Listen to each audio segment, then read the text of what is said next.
గౌరవనీయులు సోదరులు పవన్ కళ్యాణ్ గారికి కూడా మాట్లాడవలసిగా కోరుతున్నానండి. అధ్యక్షుల వారికి హృదయపూర్వక నమస్కారం.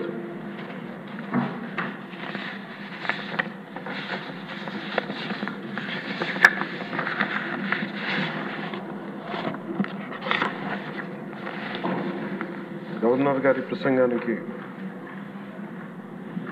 ధన్యవాదాలు చెప్తూ ప్రవేశపెట్టిన తీర్మానాన్ని జనసేన పార్టీ తరఫు నుంచి నేను కూడా బలపరుస్తున్నాను. అధ్యక్ష, ఆద్యంతం గవర్నర్ గారు ప్రసంగ పాఠంలో చాలా కీలకమైన నాకు 3 అనిపించినాయి. ఒకటి, మనం వారసత్వంగా ఏమొచ్చింది, మనకి ఏం ఆశించబోతున్నాం, భవిష్యత్తులో ఎలాంటిది ఆశించబోతున్నాం, కలెక్టివ్గా మనందరం కలిసి ఈ రాష్ట్రాన్ని ఈ కూటమి ద్వారా ఎలా ముందుకు తీసుకెళ్ళాలి అనేది 3 చాలా స్పష్టంగా చెప్పారు. గవర్నర్ గారి ప్రసంగంలో చాలా ప్రత్యేకించి చెప్పింది ముందస్తుగా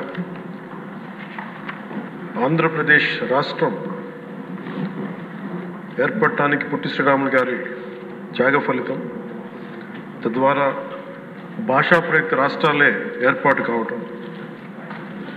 అలాగే దానికి ఇంకొకటి నాకు అనిపిస్తుంది అధ్యక్ష, పింగళ వెంకయ్య గారు కూడా అంటే ముఖ్యంగా ఆంధ్రప్రదేశ్ నుంచి వచ్చిన పొట్టి శ్రీరాములు గారు కానీ, మువ్వెన్నెల జెండాను రూపొందించిన పింగళ వెంకయ్య గారు కానీ దేశాన్ని ప్రభావితం చేసే స్థాయి వ్యక్తులు.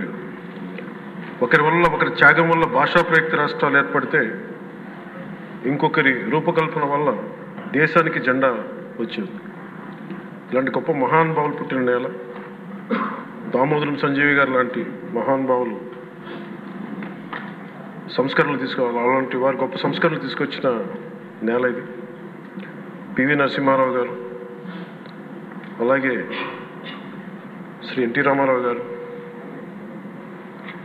వీరందరి పరంపరలో ఎప్పుడు ఆంధ్రప్రదేశ్ ముందుకెళ్తూనే ఉంది. అలాగే ఈరోజు గౌరవ ముఖ్యమంత్రి శ్రీ చంద్రబాబు నాయుడు గారు లేరు, వారి గురించి కూడా చెప్పాల్సి ఈ సందర్భంలో. ఆంధ్రప్రదేశ్కి ఎవరన్నా రావాలి అనుకుంటే ముందస్తుగా చంద్రబాబు గారు పాలన స్టార్ట్ చేసినప్పుడు, ఆయన ముఖ్యమంత్రిగా ఉన్నప్పుడు ప్రతి ఒక్కరూ మేము వచ్చి ఆంధ్రప్రదేశ్కి వచ్చి పని చేయాలని ప్రతి ఐఏఎస్ అధికారి, ప్రతి ఐపీఎస్ అధికారి తపన పడేవారని నాకు ఢిల్లీలో చాలామంది ఐఏఎస్ అధికారులు చెప్పారు. అలాంటి అద్భుతమైన పాలన, ఛాలెంజెస్ని అధిగమించి ఆంధ్రప్రదేశ్ని అభివృద్ధి దిశగా తీసుకెళ్లారు. ముఖ్యంగా ఆయన బాగా నచ్చే అంశం నాకు ఆయనలో ప్రత్యర్థులను కూడా గౌరవించే గొప్ప గుణం. మొన్న ఈ మధ్యన మాకు చెప్తూ కూడా రాజశేఖర రెడ్డి గారి గురించి చెప్తూ ఆయన గురించి కూడా, ఆయన ఎంత ప్రత్యర్థి అయినప్పటికీ కూడా ఆయన గురించి కూడా మంచి వాక్యాలు చెప్పి ఆయన చేసిన మంచి పనిని కూడా చెప్పే సహృదయం ఉంది నారా చంద్రబాబు గారికి. వాటి నుంచి తీసుకోవాలి, ఇది మేము నాలాంటి వాళ్ళు నేర్చుకోవాలి, అలాంటి యంగ్స్టర్ మాకు కొత్తగా వచ్చిన వాళ్ళు నేర్చుకోవాలి. అలాగే కర్నూలు 1953లో కర్నూలు రాజధానిగా వచ్చింది. ఎప్పుడు మనకి ఇన్ని సంవత్సరాలుగా, ఇన్ని దశాబ్దాలుగా ఇంకా కొట్టుకుంటూనే ఉన్నాం. అన్ని రాష్ట్రాలు ఏర్పడ్డాయి, భాషా ప్రయుక్త రాష్ట్రాలు ఏర్పడ్డాయి. దేశం అంతా ఎవరికి రాజధాని వచ్చింది, ముందుకెళ్ళిపోయారు, అభివృద్ధి చెందారు. కానీ మన ఆంధ్రప్రదేశ్కి వచ్చేటప్పటికి కర్నూలు రాజధానిగా ఏర్పడింది. కాదని చెప్పి మళ్ళీ తెలంగాణలో కలిపారు. కొన్ని దశాబ్దాల తర్వాత మళ్ళీ విభజన జరిగింది. మళ్ళీ రాజధాని కోసం ఎత్తుక్కుంటూనే వచ్చాం. కింద మీద పడి 14 నుంచి 19 చాలా కష్టంతో ఒక రాజధానిని అత్యంత ఖర్చుతోటి నిర్మించే దశలో ఉండగా పరిస్థితులు అనుకూలించగా గత ప్రభుత్వం వచ్చింది. వాళ్ళు 3 రాజధానులు తీసుకొచ్చారు. ఎప్పుడు కూడా ఇన్ని సంవత్సరాలు, ఇన్ని దశాబ్దాలుగా మనకు స్థిరమైన రాజధాని అనేది ఒకటి లేదు. అది బేసిక్గా అది కేంద్ర బిందు ఒక అభివృద్ధికి, ఒక రాష్ట్రానికి. ఈసారి మటుకు చంద్రబాబు గారి ఆధ్వర్యంలో, గౌరవ ముఖ్యమంత్రి చంద్రబాబు గారి ఆధ్వర్యంలో ఇంకెప్పటికీ భవిష్యత్తు తరాలు ఇంకెప్పుడు ఏది రాజధాని, ఒక రాజధాని రెండా కాకుండా అమరావతి రాజధానిగా ఉండాలి, ముందుకు తీసుకెళ్ళాలి. దానికి మేమందరం సహకరిస్తామని ఈ సందర్భంగా మీకు తెలియజేసుకున్నాం అధ్యక్ష. అలాగే మనం వారసత్వంగా వచ్చింది మనం పొట్టి శ్రీరాములు గారి దగ్గర నుంచి, పింగళి వెంకయ్య గారి దగ్గర నుంచి మువ్వెన్నెల జెండా, భాషా ప్రయుక్త రాష్ట్రాలు వస్తే చెడు కూడా అట్లాగే మనం వచ్చింది అధ్యక్ష. మనకి గత ప్రభుత్వం మనకు అందించింది కీలకమైన పోలవరాన్ని పూర్తి చేయకపోవటం, సకాలంలో పోలీసులకు కానీ మిగతా ఉద్యోగులకు కానీ జీతభత్యాలు ఇవ్వలేకపోవటం, అన్ని డిపార్ట్మెంట్స్లో నిధులు మళ్లింపు, కనీస రోడ్లు కానీ బ్రిడ్జెస్ కానీ మౌలిక సదుపాయాలు లేకుండా చేయటం, రివర్స్ టెండరింగ్ అని కానీ వ్యవస్థలను నిర్వీర్యం చేయటం, సహజ వనరుల దోపిడీ, ఎర్రచందనం దోపిడీ, ఋషికొండ ఇలాంటి వైజాగ్లో ఎర్రమట్టి దిబ్బల్ని అడ్డగోలుగా నాశనం చేసేయటం, మద్యం ద్వారా కూర్చోబెట్టి అరాచకాలు చేయటం, పెట్టుబడులు వద్దామని ఎవరైనా వస్తుంటే వాళ్ళు భయపెట్టేసి రివర్స్ టెండరింగ్ అని చెప్పి వారిని పారిపోయేలా చేయటం పారిశ్రామికవేత్తలని. ఇది మనం తద్వారా మనకి వాళ్ళ ద్వారా కూడా వచ్చిన వారసత్వం అధ్యక్ష. వీటన్నిటిని అధిగమించి ఎలా ముందుకెళ్ళాలి, ఏ స్థాయిలో వెళ్ళాలి అనేది నేను మొన్న ఎలక్షన్ ముందు కూడా మా సహచరులందరికీ కూడా చెప్పాను, ప్రతిసారి ప్రజలందరికీ కూడా తెలియజేశాను. ఒక సుదీర్ఘమైన అనుభవం ఉన్న నాయకులు ఈ రాష్ట్రానికి చాలా అవసరం.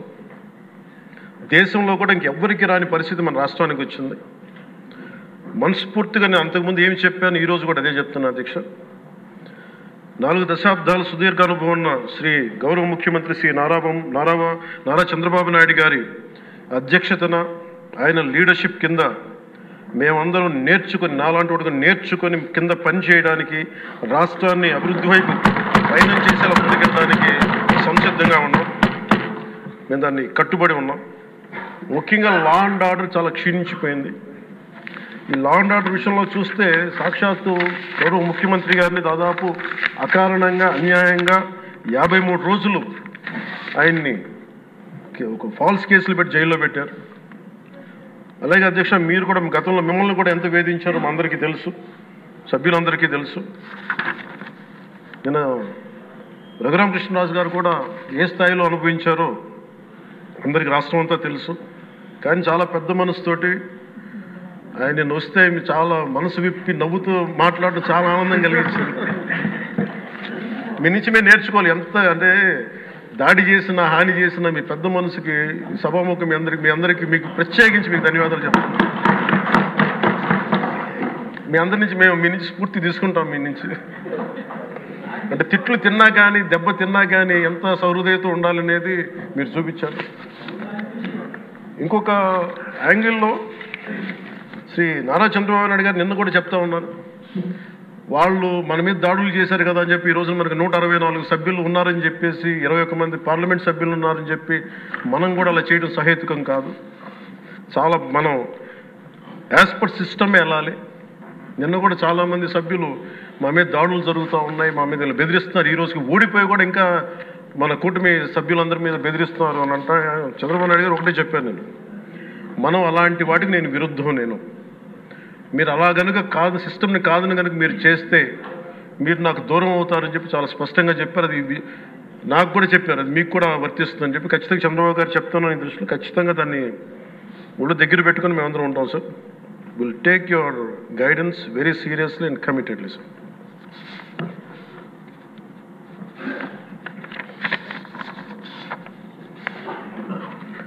అలాగే కేంద్ర నాయకత్వం నిన్న ఈరోజు ఇందాక న్యూస్లో చూసిన అధ్యక్ష, 15,000 కోట్ల రూపాయలు మన ఏ అమరావతి లేకుండా ఈరోజు వరకు ఇబ్బంది పడతాను, అలాంటి అమరావతికి కేంద్ర మంత్రి మన నాయకులు గౌరవ ప్రధానమంత్రి శ్రీ నరేంద్ర మోదీ గారు బడ్జెట్లో ఈ రోజున 15,000 కోట్ల రూపాయలు అమరావతి కోసం రిలీజ్ చేసినందుకు సహృదయంతో మనస్ఫూర్తిగా కూటమి తరపున మా అందరి తరపున కూడా వారికి ధన్యవాదాలు తెలియజేస్తాం అధ్యక్ష.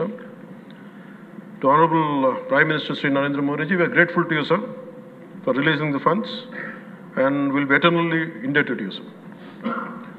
అలాగే భవిష్యత్తులో అధ్యక్ష చంద్రబాబు గారు కూడా చాలా స్పష్టంగా చెప్పారు నిన్న,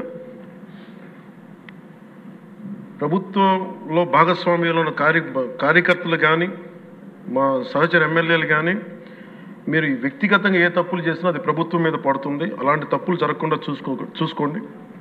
అలాంటివి జరిగితే మటుకు నేను ఎవరైనా స్థానమానం లేకుండా నాకు వాళ్ళకి సిస్టమ్ పనిచేస్తూ ఉంటుంది. అది మీరు అర్థం చేసుకోండి. నేను ఏ ఉద్దేశంతో చెప్తానని చెప్పారు అధ్యక్ష. ఇలాంటి తప్పులు జరిగితే అవి వ్యక్తులు చేసిన తప్పులు పార్టీలకు కానీ ప్రభుత్వానికి కానీ చెడ్డ పేరు రాకూడదు. దాన్ని ఎలా హ్యాండిల్ చేసుకోవాలో జనసేన పార్టీ తరఫు నుంచి నేను మా వాళ్ళందరికీ కూడా ఒకటే తెలియజేశాను. మీరు వ్యక్తిగతంగా కనుక ఏదన్నా చేసి అది కూటమి ప్రభుత్వానికి ఇబ్బంది కలిగితే నేను వారిని వదులుకోవడానికి సిద్ధంగా ఉన్నానని చెప్పి చాలా స్పష్టంగా తెలియజేశాను అధ్యక్ష. అది మీరు ఇసుక విధానాల్లో కానీ మైనింగ్ విధానాల్లో కానీ ఏ రకంగానా సరే గత ప్రభుత్వం చేసింది కదా మేము కూడా చేస్తామని ఎవరన్నా నాకు జనసేన పార్టీ తరఫు నుంచి ఎవరన్నా సరే ఉంటే వారిని నియంత్రించే బాధ్యత, వారిని సరిచేసే బాధ్యత మేము తీసుకుంటాం. అలాగే చట్టపరమైన తప్పు జరిగితే చట్టపరంగా ఎలాంటి చర్యలు తీసుకోవాలో అది మాకు కూడా అప్లై చేయండి. నాతో సహా మేము తప్పు చేస్తే నాతో సహా ఆ చట్టాలు నాకు కూడా అప్లై చేయండి. ఎవరు దీనికి అతీతులు కాదు. దీనికి ముఖ్యంగా ఈ 5 సంవత్సరాల కాలం ఇది హాలిడే కాదు ఎవరికి. మన ముఖ్యమంత్రి గారు కూడా చెప్తా ఉన్నారు, ట్రాఫిక్ జామ్స్ ఎంతసేపు జరుగుతున్నాయి, ఈ ప్రోటోకాల్స్ ప్రకారం సెక్యూరిటీ హ్యాజర్డ్స్లో ఎంతసేపు ట్రాఫిక్ నాపుతున్నారు, ఒక 2-3 నిమిషాల నుంచి ప్రజలు ఇబ్బంది పడకూడదని పదే స్పష్టంగా చెప్తా ఉన్నారు. అలాగే మన ఎస్కార్ట్ సెక్యూరిటీ వల్ల సామాన్య ప్రజలు ఇబ్బంది పడకూడదని మాకు దృష్టికి తీసుకొచ్చారు. ఖచ్చితంగా దాన్ని మా కింద అధికార యంత్రాంగాన్ని మొత్తానికి తెలియజేశాను సార్. అలాగే ఈరోజు మనకున్నది భవిష్యత్తు బాధ్యత. ఇది కేవలం ఈ హౌస్లో ఉన్న వ్యక్తులకే కాదు అధ్యక్ష, ఇంక్లూడింగ్ బ్యూరోక్రాట్స్కి. గత ప్రభుత్వం చాలా అవుట్రైట్ తప్పులు చేస్తూ ఉంటే కూడా బ్యూరోక్రసీ చాలా వరకు చాలా నిర్లిప్తంగా ఉండిపోయారు అధ్యక్ష. ఒక్క ఐఏఎస్ అధికారి ఏసార్లు రివ్యూ చేసిన ఒక్క ఐఏఎస్ అధికారి పేరు చెప్తా ఉంటారు. ఈ రోజున ఐఏఎస్ అధికారి ఏ శిక్ష పడకుండా వెళ్ళిపోయాడు. ఇలాంటి పరిస్థితులు జరుగుతూ ఉన్నాయి. So bureaucracy also has to take responsibility. And of course media ఏ సమస్యని హైలైట్ చేయాలి, ఏ సమస్యని హైలైట్ చేయకూడదు, ఏది ప్రజలకు అవసరం అనేది మీడియా మీద కూడా బాధ్యత ఉంది అధ్యక్ష. అలాగే సామాజిక మాధ్యమాలని స్థాయి దాటి మాట్లాడితే వారికి ఎలాంటి వాళ్ళని ఎలా పరిమితం చేయాలనేది కూడా ఒకసారి హౌస్ అందరూ ఆలోచించాలి. ఒకసారి దీని మీద ఒక విధి విధానాలు రూపొందించాలని కోరుకున్నాను అధ్యక్ష. అలాగే ముఖ్యంగా ఇక సభలో ఉన్న మా సహచర ఎమ్మెల్యేలు, గౌరవ ముఖ్యమంత్రి గారు, మేమందరం కూడా వీఆర్ ఆల్ కమిటెడ్ సార్. రాష్ట్ర భవిష్యత్తు కోసం, పునర్నిర్మాణం కోసం మేము సర్వం త్యాగం చేయడానికి సిద్ధంగా ఉన్నాం. తప్పులు జరిగితే వ్యక్తులు తప్పులు అవుతాయి కానీ పార్టీలు తప్పులు అవ్వం. సో ముగింపు వాక్యాలుగా అధ్యక్ష, కవి సామ్రాట్ శ్రీ విశ్వనాథ్ సత్యనారాయణ గారు చెప్పిన మాట ఒకటి అధ్యక్ష, అన్ని అనర్థాలకి మూలం మానవ ప్రవృత్తి హేతువు కానీ వాని జాతి కానీ, కులం కానీ, మతం కానీ, ప్రాంతం కానీ కాదు. వ్యక్తులు చేసిన తప్పుల్ని దయచేసి వ్యక్తులకే ఆపాదించాల అధ్యక్ష, పార్టీలకు కాదు. అలాగే ఈ క్రమంలో తప్పులు చేస్తే విధునీతిలో ఒకటి చెప్తారు, ఒక గ్రామం కోసం ఒక కుటుంబాన్ని, ఒక కుటుంబం కోసం ఒక గ్రామం కోసం ఒక కుటుంబాన్ని, ఒక రాజ్యం కోసం ఒక గ్రామాన్ని వదులుకోక తప్పదు. అలాగే నాలాంటి వాడు కూడా తప్పులు చేసిన అధ్యక్ష చాలా నిస్సందేహంగా నాలాంటి వాడిని కూడా శిక్షించాలి అధ్యక్ష. అలాంటి బలమైన సంకేతం ప్రజలకు పంపించాలి అధ్యక్ష. మేమందరం కూడా తప్పు ఎవరు చేసినా అది మనమే దాన్ని ముందుకు తీసుకెళ్ళకపోతే నేను కూడా దీనికి సంసిద్ధంగా ఉన్నాను. నా ద్వారా ఏదన్నా తప్పులు జరిగినా, అవకతవకలు జరిగినా నా మీద కూడా చర్యలు తీసుకోవాలి. అది let it be any kind of issue sir. అది నేను నా వంతుగా నేను మీకు తెలియజేస్తున్నాను. I will be liable if I do any mistake as I uphold this as long as I hold this responsibility. అందుకని అందరం కూడా మేము దీన్ని స్ఫూర్తిగా తీసుకొని గౌరవ ముఖ్యమంత్రి శ్రీ చంద్రబాబు గారికి మీ అపారమైన అనుభవం రాష్ట్రానికి చాలా అవసరం. మేము మీకోసం అహర్నిశలు ఈ రాష్ట్రాన్ని తిరిగి గాడిలో పెట్టే వరకు మేము ఎప్పుడు కూడా మీ కనసాయిగల్లో పనిచేస్తాం అని తెలియజేసుకున్న గౌరవ ముఖ్యమంత్రి గారికి నాకు అవకాశాన్ని ఇచ్చిన సహచర మా మంత్రివర్గానికి సభ్యులకి గౌరవ సభ్యులకి గౌరవ సభాపతి గారికి గౌరవ ముఖ్యమంత్రి గారికి మీ అందరికీ చేతులెత్తి నమస్కారం.